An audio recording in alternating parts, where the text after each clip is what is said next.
네, 안녕하세요. 청준의 명리산책입니다. 오늘은 상관에 대해서 살펴보도록 하겠습니다. 적천수의 전체 내용을 보면은 특이하게 관살, 그러니까 여러분들이 지금까지 살펴본 관살에 대한 내용이 따로 정리가 되어 있고 또 상관에 대한 내용이 또 따로 정리되어 있습니다.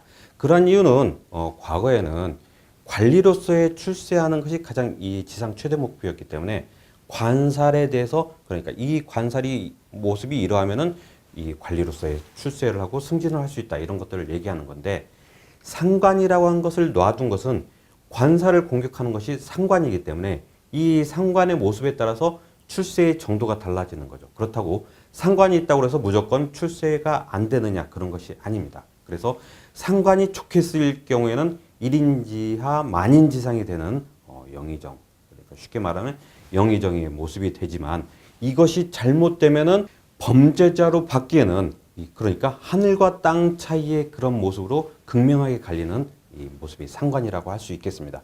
상관이라고 하는 것은 그전에도 제가 십성에 대해서 말씀드렸듯이 매우 매력적인 기운입니다. 그 상관만큼 매력적인 기운이 없습니다. 그래서 보는 사람으로 하여금 정말 아름답다, 혹은 멋있다, 그리고 정말 리더십을 잘 갖췄다, 이런 것들의 모습이 상관입니다만은, 이 상관이 부정적으로 쓰일 경우에는 반사회적인 모습이 나타납니다. 그래서 어떤 경우에는 반사회적인지 또 어떤 경우에는 긍정적인 모습인지를 여기 적천수에서 약간 정리를 해 놓았습니다. 그래서 오늘은 그런 것들을 살펴보는데, 상관에 대한 내용들을 보기 전에 우선 상관이 갖고 있는 큰 틀들을 한번 보도록 하겠습니다.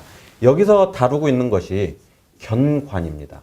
그래서 상관이 관을 봤을 때 이런 관을 깨버리는, 그래서 그 자기의 입신 출세를 막는 그런 역할을 하는 그런 상관, 경관이 있고, 그 다음에 상관용인, 상관이 인성을 쓰는 것에 대한 모습입니다. 이 상관용인이 좀 더 특화된 것이 폐인입니다. 그래서 폐인이 될 경우에는 아까 말씀드린 대로 일인지하 만인지상이 되는 그런 모습으로 볼 수 있겠습니다. 그리고 가장 일반적인 게 상관생재입니다. 그래서 이 상관생재라고 하는 것은 내가 하는 모든 행동들이 다 돈이 된다, 나의 영역이 된다, 이런 것들입니다. 그러니까 열심히 돈 잘 버는 그러한 사주인 모습이죠. 그래서 이렇게 세 개로 나눌 수 있겠지만, 이것보다 또 더 위험한 모습이 하나 더 있습니다. 상관 경관보다 더 위험한 모습이라고 할 수 있습니다. 바로 파묘상관입니다. 파자는 깨칠파입니다. 그래서 이미 깨져서 사용할 수 없다, 상관이라는 것을 사용할 수 없다라는 건데, 이건 뭐냐면 자기가 뭔 일만 하려고 하면은 길이 막히는 겁니다. 그러니까 내가 이번에 이 투자를 큰 돈을 투자를 해서 뭔가 사업을 하겠다라고 해서 사업을 하려고 계약을 걸었습니다. 계약을 걸고 계약 만료까지, 그러니까 잔금까지 다 치렀는데 당장 법이 바뀌어서 내년부터는 이 사업은 할 수 없다, 이런 입법 예고가 딱 떨어집니다. 그래서 1년 유예 기간을 두는 거죠. 그럼 1년 내에 이걸 정리를 해야 되는데 정리가 안 되는 거죠. 망하는 길밖에 없습니다. 그래서 또 다른 길로 했는데 역시 이것도 막차 타고 떠나는 이런 모습. 그래서 자기가 하는 모든 행동이 막히는 것들이, 이런 것들이 파묘상관입니다. 심각하게는 파묘상관은 굶어 죽는다까지라도 표현이 되기도 합니다. 그래서 이런 네 가지 관점에서 살펴보는데, 오늘 중점적인 것은 상관, 경관, 그 다음에 상관용인, 이런 것들에 대해서 좀 중점적으로 보겠습니다. 가장 좋은 것은 상관용인, 즉 상관폐인으로 넘어가는 것이 가장 좋은 것이고, 일반적인 것은 상관생재, 이렇게 되는 겁니다. 이 단원의 가장 초점은 상관, 경관 할 때는 어떤 때는 괜찮다, 또 어떤 때는 안 좋다라고 하는 것들을 표현하는 것입니다. 자, 그러면 어디 내용들 한번 살펴볼까요? 상관, 견관, 과, 남, 편이다. 과라고 하는 것은 우리가 사주라고 하는 내용으로 보시면 되겠습니다. 사주를 봤을 적에, 그러니까 상관, 경관하는 사주는 분별하기가 힘들다. 이때는 상관, 경관이다, 어느 때는 상관, 경관이 아니다, 라는 그런 것들이 분별할 수가 없다, 매우 힘들다라고 하는 거죠. 그래서 가, 견, 불가, 견, 어떤 경우에는 경관해도 괜찮고 어떤 경우에는 경관하는 것이 불가하다라고 하는 내용입니다. 자, 이게 전체적인 내용이고요. 밑에 있는 내용들 한번 살펴보겠습니다. 신약이 상관왕자 견인이 가견관이다. 신약한데 상관이 왕한 것은 인성을 봤을 경우 경관을 해도 괜찮다라고 하는 겁니다. 신약한 경우 상관을 쓰는 것은 이제 상관이 경관을 하겠죠. 상관이 경관을 하는데 이때 신약하다라는 것은 본인이 자기의 보호 본능으로 해서 관을 치려고 하는 겁니다. 그런데 이때 인성을 보는 것은 이때는 경관을 해도 상관없다. 왜? 관인 상생으로 돌려서 그것이 자기로 인성으로 돌려주는, 그러니까 자기의 기운으로, 인성으로 기운으로 되니까 신약하지 않다라는 표현을 쓰는 거죠. 이럴 때는 경관이라고 하지 않는다라고 하는 표현이 더 낫겠습니다. 자, 그 다음에 신왕이 상관왕자, 자기의 일간이 강한데 그 다음에 상관이 왕한 경우에는 재성을 보는 것은 경관이라고 하지 않는다. 그러니까 이 경관해도 괜찮다라고 하는 것은 이런 경우에는 상관생재로 넘어가기 때문에 상관생재 재생관 이쪽으로 넘어가는 이런 모습을 얘기하는 겁니다. 자, 또 그 다음에 상관왕 재신경, 상관이 왕하고 재성이 약한 경우에는 유비겁이 가경관이다. 비겁이 있을 경우에는 경관을 해도 괜찮다라고 하는 겁니다. 자, 이런 경우에 상관이 왕한 경우에 상관생재를 하려고 하는 건데, 그런데 이 재성이 매우 약하다라고 하는 표현이죠. 그런데 이때 비겁이 있을 경우, 비겁이 있다라고 하는 것은 쟁제를 얘기하는 겁니다. 쟁제와 겁제를 얘기하는데 이 쟁제 겁제에서 경관을 해도 상관없다라고 하는 것이 이해가 좀 하기 힘듭니다만은 이런 경우에는 두 가지 측면으로 살펴볼 수 있습니다. 그러니까 경관을 할 경우에 관성이 바로 비겁들을 견제해 주는 거죠. 그래서 비겁이 재성을 쟁제, 겁제를 하는 것을 관이 컨트롤 해준다. 이런 것들을 얘기하는 게 첫 번째 내용이겠습니다. 또 다른 내용은 이미 비겁이 있으니까 신왕으로 바뀐다. 이런 표현을 쓰는 거죠. 그래서 신왕한 경우에는 상관으로 있고 재성이 있고 관성이 있으니 이 상관, 생재, 재생관이 강해진다. 그래서 이런 경우에는 위의 내용과 똑같다라고 하는 건데 여기에서 단서는 위의 거는 신왕한 경우에 재성이고 이런 경우에는 재성이 약한 경우, 그러니까 재성이 약하니까 비겁들이 나눠 먹는 것이 파이가 적다라는 표현인 거죠. 그래서 이런 경우에 이 비겁들이 재성을 탈제, 겁제라는 것들을 어떻게 사용하느냐, 이런 경우에 관성이 있으므로 이런 것들이 괜찮다. 어쨌든 두 내용이 종이 한 장의 차이입니다. 자, 이렇게 해서 이런 내용들이 있고, 일주가 왕하고 상관이 경한 경우 인성이 없으면은 가견관이다. 관을 봐도 괜찮다. 네, 이런 경우에는 인성이 있을 경우에는 상관이 약하다고 했습니다. 상관이 약한 경우, 인성이 있는 경우는 인성이 상관을 극하는 경우죠. 그러니까 바로 상관이 관성을 극하려고 할 적에 관성이 인성을 통해서 야, 내 대신 이 관성 좀 통제해줘라고 얘기를 하게 됩니다. 그런데 이때 상관이 약한 경우에는 상관이 약할 경우에 인성이 바로 공격할 적에는 말 그대로 상관이 깨지겠죠. 아까 말한 파료 상관의 형태가 발생합니다. 그렇기 때문에 이런 경우에는 이 인성이 있을 경우에는 경관한다라고 표현을 하는 겁니다. 그러나 이런 경우에는 인성이 없기 때문에 상관이 약한 경우에 경관해도 상관없다. 일주가 왕하다는 것은 이 상관을 뽑아내는 것이 강하다라고 합니다.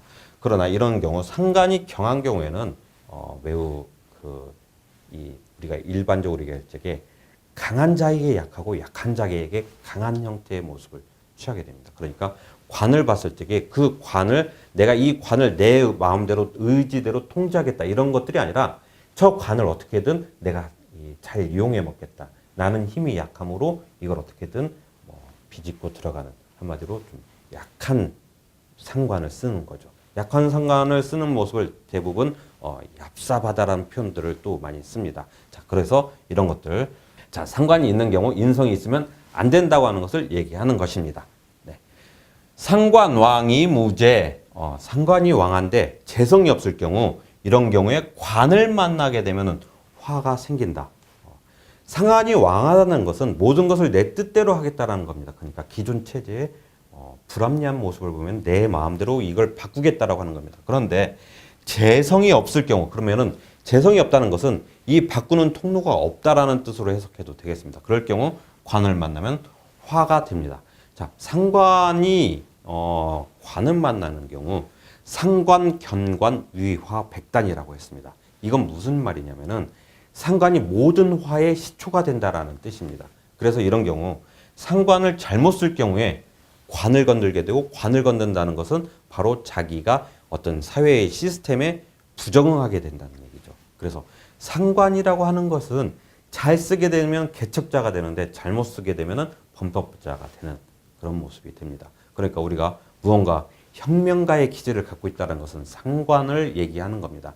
혁명가가 이 혁명을 제대로 이루려면은 그런 것들을 자기가 솔선수범해서 뭔가 길을 만들어 가야 되는데 재성이 없다는 것은 단지 그 통로를 만들지 못하고 오히려 관만 치는 행동을 하게 되는 거죠. 그러니까 관 입장에서는 저거 위험한 요소야. 제거해야 돼. 라고 하는 표현을 쓰는 겁니다. 그래서 상관이 경관한 것은 유의화 백단이라고 하는 것이 바로 여기서 나타나는 겁니다. 무조건 관만 치는 행동을 해서는 안 된다는 뜻이죠. 그거를 관을 바꾸려고 하는 행동이 있는지 없는지 그런 것들을 파악해야 된다는 내용입니다. 상관, 왕이 신약. 상관이 왕한데 신약할 경우 관을 보는 것은 화를 일으키게 된다. 자, 여기서 신약하다라고 하였습니다. 자기도 약한데 상관이 강합니다. 그러니까 이런 경우에는 자기의 기운도 없이 관을 무조건 치는 행동을 하는 것이죠. 네, 이런 내용으로 파악하시면 되겠습니다. 상관, 약이 재경. 상관이 약하고 재성도 약한 경우 관성을 보면은 화가 일으킨다. 네, 이런 경우에는 상관도 약하고 재성도 약하고 그러면 뭐 관성이 약하다거나 아니면 다른 것들이 있다라는 얘기인데 여기에서는 단지 이런 표현만 갖고 이것이 상관경관 위화백단이라고 하기는 조금 어렵습니다. 이런 경우에는 다른 형태의 주변에 어떤 모습을 갖고 있는지를 살펴봐야 이게 화가 되는지 아니면은 경관을 해도 가한지 이런 것들을 파악할 수 있습니다. 자, 위에 얘기했죠. 상관경관과는 분별하기 힘들다였습니다. 이렇게 얘기하기는 좀 분별하기 좀 힘듭니다. 상관약이 견인. 상관이 약한데 인성을 보는 경우 관성을 보는 것 또한 유화다. 앞에서 설명한 내용이죠. 상관이 약한 경우에는 인성이 강해져서는 불가합니다. 그런데 관성이 있으면 관성이 바로 관인상생으로 돌리고 관인상생은 일간으로 돌릴 경우도 있겠지만 이게 바로 인성이 상관을 극하는 모습이 발생합니다. 그러니까 자기의 모든 행동력이 다 제재당한다. 라는 표현을 쓰는 거죠. 자, 이렇게 되는 내용이고요. 자, 어디 또 계속 살펴보도록 하겠습니다. 대솔, 상관, 유, 재. 솔자는 솔자로도 있고 율자로도 있는데 이 경우에는 대략이라는 표현, 비율이라고 할 적엔 율입니다만은 여기서는 대략이라는 표현을 쓰기 때문에 대솔로 읽는 것이 맞겠습니다. 상관이 유재한 경우, 상관이 재성을 갖고 있는 경우, 그러니까 상관생재로 넘어가는 경우에는 대개 견관을 하는 것이 괜찮다, 가하다라고 하는 겁니다. 자, 그러니까 상관이 재성을 갖고 있으면 상관생재 재생관으로 넘어가기 때문에 통로가 형성이 되었다라는 표현을 인식하시면 됩니다. 자, 다음에 상관이 무재인 경우 대개 불가경관이다. 상관경관일 경우에는 바로 직접적으로 상관경관을 하기 때문에 이런 경우에는 좀 위험하다라는 표현을 쓰는 겁니다. 유, 간, 신강, 신약. 또 중요한 것은 신강, 신약임을 살펴봐야 되는 것인데 합, 재, 관, 인수, 비견, 부동, 방가, 불필, 분을, 금수, 금목, 수화, 토, 야라. 자, 여기서는 합인 경우 이 합이라는 글자도 있고 하자라는 경우도 있습니다. 여기서는 그냥 우선 합자 발음이 중국어로 합과 하가 거의 비슷한 발음이기 때문에 아마 옮겨 적는 관계에서 그럴 수도 있고 아니면은 뭔가 오타가 생겼을 수도 있고 그런데 여기서는 우선 합자로 얘기를 하겠습니다. 자, 그래서 신강 신약이 보는 것이 중요한 건데 재관, 인수, 비견들이 모두 같은 방을 이루고 있는지 그래서 이것들이 합당하다라는 표현도 쓰고 합한다라는 표현도 씁니다. 그래서 이런 것들이 합해서 같은 방을 이루고 있는지 혹은 이런 같은 방향으로 이루고 있지 않은 것이 합당하다라고 하는 이런 여러 가지 해석들이 있습니다. 자, 그 다음에 불필분 금수 금수 목화토금수로 나누는 것이 굳이 필요치 않다라고 하는 표현입니다. 우왈 상관 용인 무재 또 말하기를 상관이 용인하거든 상관이 용인할 경우에는 재성이 없어야 된다. 불이 견체다. 재성을 보는 것은 마땅치 않다. 왜?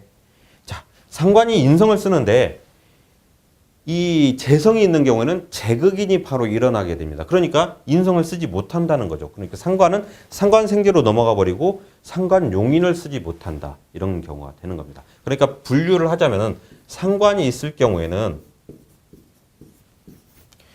인성을 쓰는 것인지 재성을 쓰는 것인지 이런 것들을 확실히 구분해야 된다는 겁니다. 만일 인성으로 쓰기로 마음먹었다면은 이런 경우에는 재성이 있어서는 안 된다라는 거죠. 반대의 경우도 성립되겠죠? 자, 그래서 이런 경우에 이렇게 표현하는 겁니다. 상관용재, 상관이 재성을 쓰기는 것으로 얘기를 한다면은 이럴 때는 인성을 써서는 안 된다. 불이 견인이다. 인성을 보는 것은 마땅치 않다. 방금 얘기한 겁니다. 재성을 쓰기로 얘기했는데 재성을 용한다고 했는데 이때 인성을 쓰면은 또 재성이 자기의 재생관을 하려고 하지 않고 재극인 쪽으로 넘어가는 그러니까 이런 경우가 자꾸 서로 양립되는 두 손에 이걸 해야 될까 이걸 해야 될까 자꾸 이걸 가지고 고민하는 그러다가 시간을 보내는 하세월을 보내는 이런 모습을 얘기하는 겁니다. 수상변지다 무릇 모름지기 이런 것들 상세히 분별할 것이다 라고 얘기했습니다. 네, 이렇게 오늘 상관에 대한 내용들을 살펴봤습니다. 지금 이 내용들은 개략적인 내용들입니다. 이 또한 이런 것들을 안고 있다고 해서 이 바로 우리가 사주를 해석하는데 이거 상관경관이다 아니면 상관용인이다 이런 것들이 또 바로 해석하기가 쉽지가 않습니다. 왜? 상관이 어떤 거냐 진상관이냐 가상관이냐에 따라 또 얘기가 달라지기 때문에 이런 경우에 또 이런 상관용인이다 혹은 인성이 있는데 또 재성이 같이 있어. 그러면 이 재성이 있으면 안 된다고 그랬는데 또 이 사람은 왜 잘 됐을까? 이런 것들이 이렇게 여기 문자상으로 표현되는 게 쉽지가 않기 때문에 여러 가지 우리가 자꾸 공부를 하고 궁리를 해야 되는 것입니다. 네, 오늘 이렇게 상관에 대해서 한번 살펴봤습니다. 다음 시간에 또 더 좋은 내용으로 살펴보도록 하겠습니다. 감사합니다.